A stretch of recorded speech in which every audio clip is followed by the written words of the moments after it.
All right, hey, how's everybody doing today? All right, look, I want to talk about who or what word would apply? Who, I guess, yeah. Who is the most popular superhero? And you might have a clue as to who I'm going to say. But, in comic books and graphic novels, cartoons, animation, movies, TV series, whatever. Well, my favorite is Batman. Oh, really? How can you guess? Could you have guessed? But is he the most popular? Now, he is said to be the most popular DC superhero. Yes, at one time it was Superman, but now it's Batman.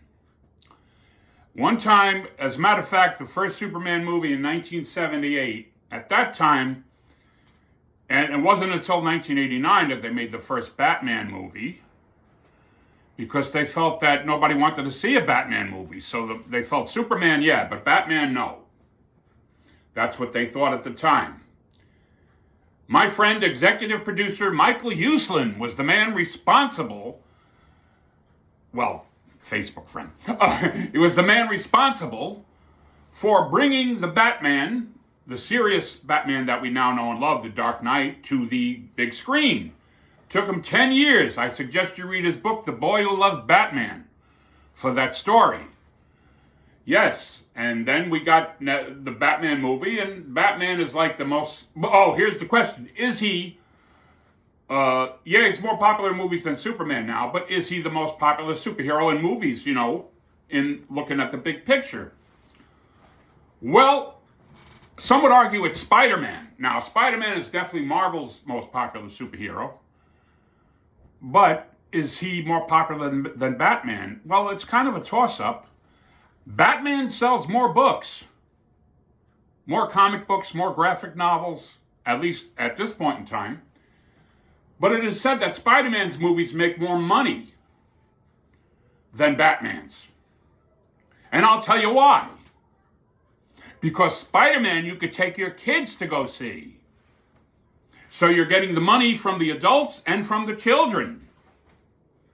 Whereas Batman, a lot of the parents don't want to take their children until they're a little older. I have friends. A friend of mine wouldn't take his son to see The Dark Knight because the Joker, Heath Ledger's Joker was a little too, scary, too much of a psychopath.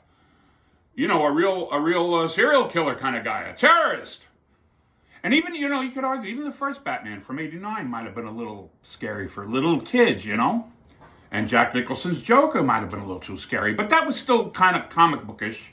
Now, looking back in retrospect, because the Batman movies have even gotten darker. Christopher Nolan's was on an adult level. And it wasn't... Batman Begins, they could go see. But that could have been a little scary, too. But The Dark Knight, yes, definitely. And, even with the follow-up to the 1989 Batman Returns, parents were complaining that wasn't for children. Particularly with, Danny DeVito's portrayal of the Penguin, which was kind of creepy. So, yeah, you could make that argument. And the new one, the Batman, Matt Reeves' The Batman, that might be a little scary for kids, too. Like my same friend now his son is older, but his daughter, he doesn't want to take her to, like when the son went to see it, he goes to a lot of movies with his sister, well, no, you can't take your sister to this one because this one, is too, and I have friends that said the same thing, The Dark Knight wasn't, they wouldn't take their kids to see, and they won't take their kids to see the Matt Reeves Batman. So that's probably why Spider-Man makes more money as far as in movies. Because you can take Marvel movies in general, you could take your kids to see, whereas DC's a bit darker. Now, when I was a kid, I would have loved it. I love the dark. I wanted a dark Batman, like Michael Uslan. I grew up with that TV series, Adam West.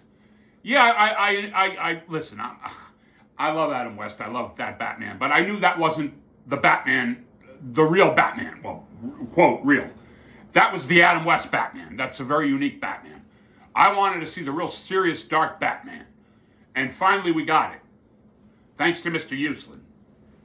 And so, yeah, I say that's the reason. If that is indeed true, that Spider-Man's movies are more popular and make more money, it's probably because of that reason that, it's more kid-friendly, family-friendly. You could take your kids, the whole family, whatever, to go see Spider-Man.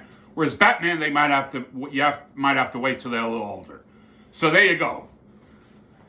As far as I'm concerned, when I was a kid, I would have loved the dark and scary Dark Knight.